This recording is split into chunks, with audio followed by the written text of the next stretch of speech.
Thank you so much for being with us today. It's great to have you here. You feel very familiar to me, so it almost feels as if we've met before. I'm not tasting cake. No, exactly.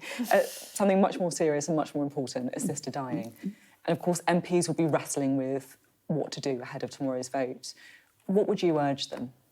I would urge them to vote for a change, because there's no question the current law is not working.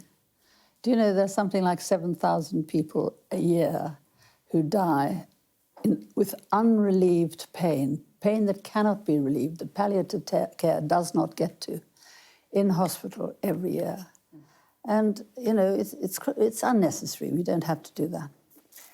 It's something that you've thought about a lot, you've spoken about, you've kind of campaigned about. Mm-hmm. But it's something that you said you didn't think about until the death of your brother. Yeah. I don't think anybody thinks about it until they see somebody dying a horrible death. And if you look at the supporters for the idea of the change in law, they almost all are families of people who have had a dreadful death, and there are millions of them. And I think most of the people who oppose the idea, it's a sort of intellectual rather than an emotional reaction. And so they're very worried about whether the safeguards would be good enough. And then there's a religious lobby which thinks it's actually wrong, that it's only God's business to take your life, not yours. But I think they should not be worried about the safeguards, because I think this is the tightest law that's ever been proposed, and it's got far more safeguards than the current situation is. There's nothing safe about dying at the moment. There's no protections. There's no oversight. Nobody's concerned about it. You're just left to die, and you have to suffer the pain. I mean, people have three choices. If they are dying of a very painful disease and it's intolerable, they either have to just put up with it, or they can go to Switzerland if they've got the money, which is a lonely, miserable business to do, or they can commit suicide. And think what that does to your family if you commit suicide. I mean, that's their choice. Now, why can't we have the choice of a peaceful death? Can you talk to me, if you can, about David? About my brother? About your brother. Yes, of course. Because that obviously had such a impact on you. It did. I mean, he was in an NHS hospital. It was a long time ago, and I hope things are better than they were then. But he had bone cancer, and the trouble with bone cancer is you don't die of it. You have to wait for the cancer to move to an organ, which will then kill you. And so he was in screaming agony. The morphine would work for a couple of hours, but then it would fail, and he wouldn't get another dose. They only did it every 4 hours. And so he was really first crying, whimpering, moaning, then crying, then screaming, and then absolutely desperate. And the rest of the ward had to suffer it. The nurses had to suffer it. His family had to suffer it. I bet you can still hear it. It must be. Yeah, it was just awful. And then he decided that he was begging for somebody to help him. And he would say things like, if I was a dog, if I was a horse, you would do the right thing by me, you'd put me down.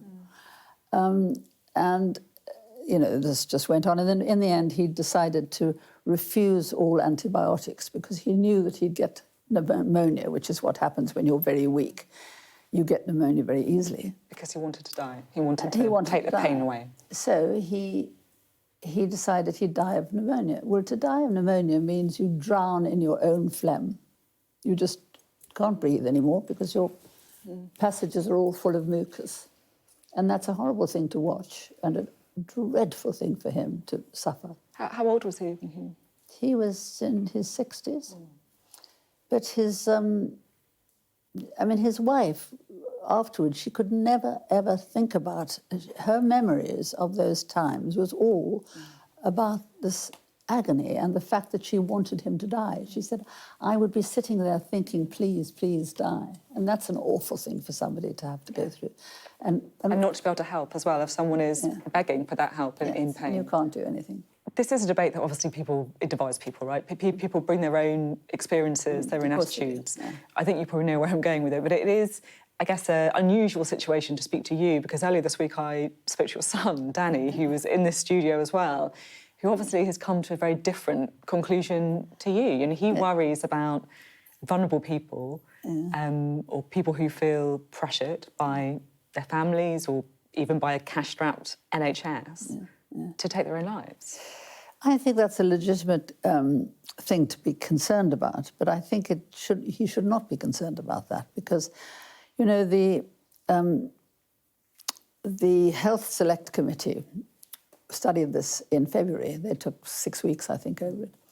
And they went to all the countries that are where it is legal, and they studied all this. And they came back and they wrote a report. And this is a cross-party select committee. They wrote a report and they said they had not observed any evidence of any coercion, nor had they found that palliative care suffered financially or in the way it is delivered. And they also found, what's the other? Oh, the slippery slope argument. They also found no evidence of a slippery slope. Well, why do we have a select committee studying it if we're not going to listen to the results? Do you have rows with Danny about this, or do you kind of disagree respectfully? What's it like on your dinner table? We mostly don't get into it, because it always just gets into a long discussion, which is never bad-tempered, I must say, you know, because we are very fond of each other. Yeah. So, it's a classic family, though, isn't it, right? I think every family would recognise that. Certain issues it's best not to bring up over the Christmas dinner table. Yes, right? exactly, because, you know, it's not going to get anywhere. But I believe that if Daniel had seen his uncle die or his father die, he probably would have a different attitude. You speak there about his father, But, your first husband. What happened with that? Happened with what? You speak there about if he'd seen his father die. His father. Your first husband. My husband, his father, died old age, really. He was 80 and he had emphysema. But he gradually couldn't breathe, and he was in and out of hospital a lot. And his heart would stop. And then you know what happens. Everybody jumps on you to rescue. And I remember once being rushed down a corridor like in the movies, you know. And he was trying to hang on to my hand, and he was trying to put my fingers in his mouth for some reason. I think for comfort, you know. He was just trying to. And, of course, the doctors were just pushing me away because they were trying to save his life. And this happened 2 or 3 times. And finally, they did say to me, "Do you want us to keep doing this?" And I said, "No, I didn't want you to do it the first time." And again, it's that, you know, the action of putting your hand in his mouth. It says a lot, doesn't it, about what he was going through at that time. What he wanted was comfort and me. And pain and relief. what he was being given was massive medical intervention, which he didn't want, I didn't want. And it didn't do him any good in the end. It's been a real privilege to talk to you about all this thing, and I'm sure that many of our viewers, what you say will resonate very deeply with them, particularly those who lost loved ones. It does feel that we can't get people's deaths right at all. It's such a difficult subject, and the public and MPs and everybody would rather not talk about it.